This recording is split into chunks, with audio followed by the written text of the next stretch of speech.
अभी मैं ऑफिस से निकला ही था कि देखा बाहर बहुत तेज बारिश हो रही थी।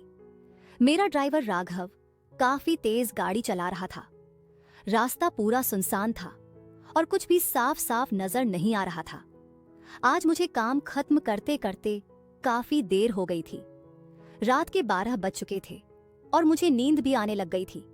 मैंने अपनी आंखें बंद ही की थी कि अचानक राघव ने जोर से ब्रेक लगाया। मैंने कहा, राघव क्या हो गया? ड्राइवर घबराता हुआ बोला, साह, लगता है गाड़ी के नीचे कोई आ गया है।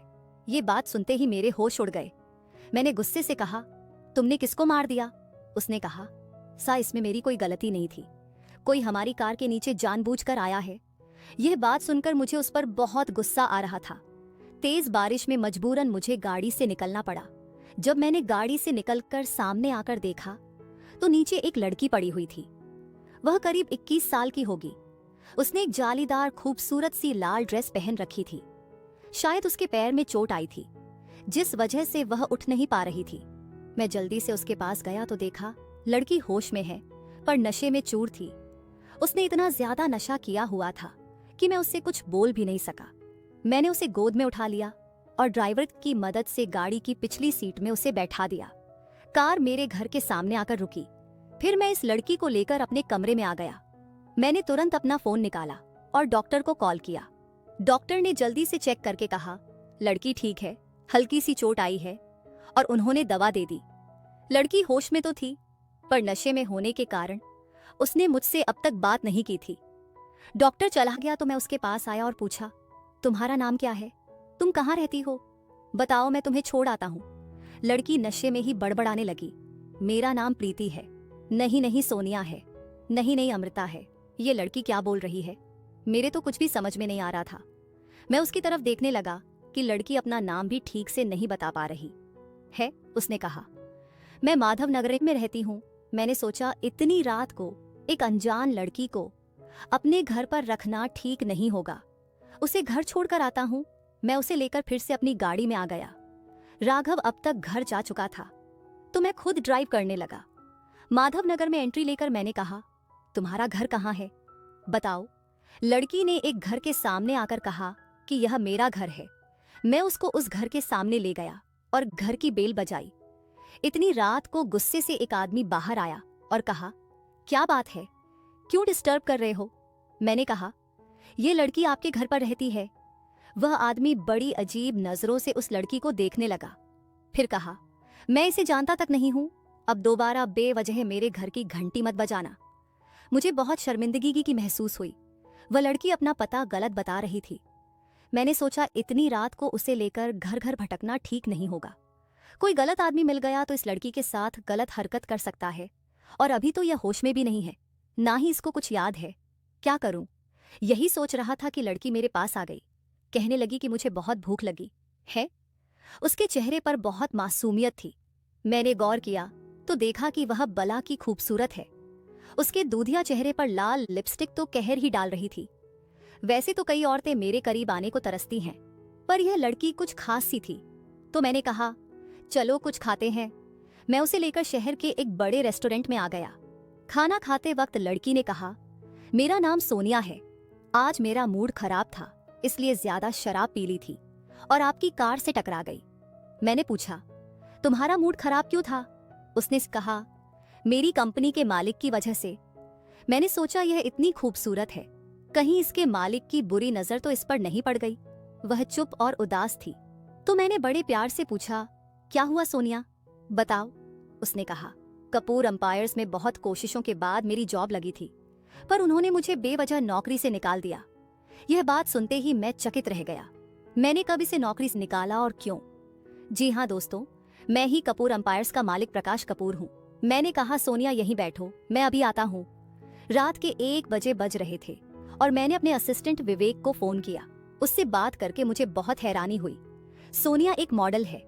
हमारी एड एजेंसी ने उसे सिलेक्ट किया था, पर फिर बिना वजह उसको निकाल भी दिया गया। विवेक से बात करने के बाद मैं वापस सोनिया के पास आ गया। सोनिया अब भी बैठी बैठी खाना खा रही थी। मेरे आते ही उसने कहा, चलो मुझे अभी कहीं जाना है। मैं उसकी तरफ बड़ी हैरत भरी निगाहों से देखने लगा कि रात 1 बजे वह कहाँ जाना चाहती है। मैंने कहा, तुम्हें इतनी रात को कहाँ जाना है? वो मेरी तरफ देखी और कहने लगी, मुझे कपूर एम्पायर्स के मालिक प्रकाश कपूर से मिलना है। मैंने कहा, कपूर एम्पायर्स के मालिक से मिलकर तुम क्या करना चाहती हो? उसने कहा, मैं उनसे पूछना चाहती हूँ कि किस वजह से उन्होंने मेरा कॉन्ट्रैक्ट यूं कैंसिल कर दिया। बड़ी मुश्किल के बाद मैं मॉडलिंग इंडस्ट्री में आई थी और इतने ऑडिशन के बाद मैं सिलेक्ट हुई थी। मैंने उनकी कंपनी के साथ कॉन्ट्रैक्ट साइन भी कर लिया था, लेकिन आज मुझे पता चला कि वह मेरे साथ काम नहीं करना चाहते, जबकि 2 दिन बाद मेरी पहली शूटिंग होने वाली थी। मेरी जगह पर उन्होंने किसी रीना नाम की लड़की को सिलेक्ट कर लिया, जो शायद प्रकाश कपूर की गर्लफ्रेंड है। उसकी बात सुनकर मुझे अपने आप पर गुस्सा आने लगा था। मैंने ही रीना के कहने पर आज इस लड़की को निकाला था। रीना मेरी बहुत करीबी दोस्त और एडवाइजर है, पर सबको कहती फिरती है कि वह मेरी गर्लफ्रेंड है। मैंने उसके साथ कई रातें जरूर गुजारी हैं, पर मेरे दिल में उसके लिए ऐसी कोई भी फीलिंग नहीं है। वह यह काम करना चाहती थी, इसलिए उसने सोनिया को हटा दिया। मैंने कहा, देखो रात बहुत हो गई है, अभी प्रकाश कपूर से तुम नहीं मिल पाओगी। तुम मेरे साथ मेरे घर चलो, कल देखता हूं कि क्या हो सकता है। वह बड़ी प्यार भरी निगाह से मुझे घूरने लगी और बोली, तुमने आज मेरी बहुत मदद की, तुम बस मुझे प्रकाश कपूर के घर के बाहर छोड़ दो, मैं तुम्हें अब और परेशान नहीं करना चाहती। मैंने कहा, मैं तुम्हें उसके पास ले चलूंगा, फिलहाल तुम मेरे साथ मेरे घर चलो। तुम ठंडे दिमाग से कल उसके पास जाना और फिर बात करना। उसने कुछ नहीं कहा और मेरे साथ कार में बैठ गई। अभी भी बहुत जोरों की बारिश हो रही थी। वह लड़की इतनी खूबसूरत और अट्रैक्टिव है कि मेरी नजर उस पर ही टिकी थी। मैं उसे लेकर अपने घर पर आ गया। मैंने कहा, तुमने इससे पहले कभी प्रकाश कपूर को देखा है क्या? उसने कहा, नहीं, मैंने कभी नहीं देखा, बस उनका नाम सुना है। मैं उनके भाई अमित से मिल चुकी हूँ, उन्होंने खुद ही मुझे सेलेक्ट किया था, लेकिन वह शायद अभी शहर से बाहर गए हुए हैं। इस बात का फायदा उठाकर प्रकाश ने मुझे नौकरी से निकाल दिया। उस लड़की को देखकर मेरे दिल का शैतान जाग रहा था। आज बारिश की इस ठंडी रात में मैं इस नीली आंखों वाली को पाना चाहता था। उसकी खूबसूरती मुझे उसके करीब खींच रही थी।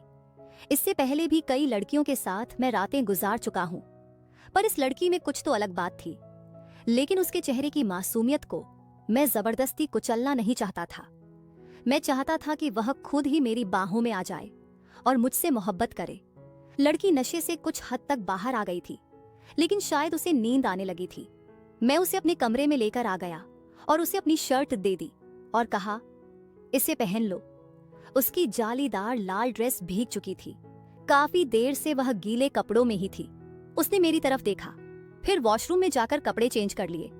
अब वह मेरे सामने आकर खड़ी हुई तो वह बस एक शर्ट में थी। मैं उसे सर से पांव तक देख रहा था। लड़की लंबी चौड़ी एकदम मॉडल जैसी फिगर थी। ना जाने क्यों मैंने इस लड़की को काम से निकाल दिया था। ये लड़की तो कयामत ला सकती। उसने मेरे पास आकर कहा, मुझे बहुत तेज नींद आ रही है, मैं उसको पाना चाहता था, इसलिए मैंने कहा, तुम यहीं पर सो जाओ। उसने कहा, फिर तुम कहाँ सोओगे? मैंने कहा, मैं बेड के दूसरी तरफ सोऊंगा। वो बड़ी अजीब निगाह से मुझे देखने लगी और मन ही मन कुछ सोचने लगी थी। मैंने कहा, बराओ मत, मैं उधर सो जाऊंगा। वह कुछ सोचकर चादर ओढ़कर बेड पर ही लेट गई। मेरी नजर उसकी ओर से हट ही नहीं रही थी। मैंने उसके पास आकर कहा, सोनिया तुम बहुत खूबसूरत हो। उसने कहा, खूबसूरती से कुछ नहीं होता, मैं सक्सेसफुल नहीं हूं। ना जाने क्या क्या सपने देखकर इस शहर में आई थी और आज देखो मेरे पास कुछ भी नहीं है। मैंने कहा, मैं एक बहुत लकी इंसान हूं, तुम चाहती हो तुम कुछ बन जाओ, कामयाब हो जाओ, तो मेरे पास इसके लिए एक अच्छा तरीका है। वह बहुत मासूमियत से मुझे देखने लगी और बोली, क्या करना होगा मुझे? मैंने कहा, मैं बहुत लकी इंसान हूं, अगर तुम मुझे किस करो तो हो सकता है कि तुम्हारी किस्मत खुल जाए। वह मेरी तरफ टकटकी लगाकर देखने लगी, मानो उसे यकीन नहीं हो रहा था। वो बोली, ऐसा कैसे हो सकता है? मैंने तो कभी ऐसा नहीं सुना। मैंने कहा, यकीन नहीं आता तो आजमा कर देख लो। वह मेरी तरफ देखने लगी। वह उस समय इतनी सुंदर लग रही थी कि मैं कुछ ना सोचते हुए उस पर झपट पड़ा। लड़की घबरा गई और बोली, बस अब प्लीज यहीं रुक जाओ। मैं उसकी ओर देखने लगा कि उसकी आंखें बंद हो गई थीं और वह गहरी नींद में चली गई। मेरे सामने एक अप्सरा सी खूबसूरत लड़की लेटी हुई थी और वह बहुत गहरी नींद में सो रही थी। मेरी प्यास अधूरी ही रह गई थी, लेकिन मैंने सोचा कि मैं जब तक इसे पा नहीं लेता मेरी कलेजे को ठंडक नहीं पहुंचेगी। और यही सोचकर मैं उसके जिस्म से कपड़े खोल खोल कर अलग करने लगा। लेकिन तभी मेरी नज़र उसके सीने पर पड़ी तो मेरे पैरों तले जमीन निकल गई। मैं बिल्कुल पसीने पसीने हो गया और मेरे आंखों से आंसू आ गए। मैं हर हाल में इस लड़की को पाना चाहता था, लेकिन एक पल में ही वह लड़की मुझे अपने आप से दूर जाती नजर आई। मजबूरन मैंने उसे उसी हाल में छोड़ दिया। फिर क्या था, मुझे भी नींद आ गई और मैं भी सो गया। सुबह 5 बजे जब मेरी नींद खुली तो मेरी नजर फिर से सोनिया पर चली गई। उसके चेहरे की मासूमियत मेरे दिल को छू रही थी और अचानक ही उसकी भी नींद खुल गई। नींद खुलते ही एक पल के लिए वह घबरा गई। उसने मुझे देखा, फिर अपने जिस्म को देखा। उसके जिस्म में कपड़े नहीं थे। वह जल्दी से उठी और मेरी दी हुई शर्ट पहन ली।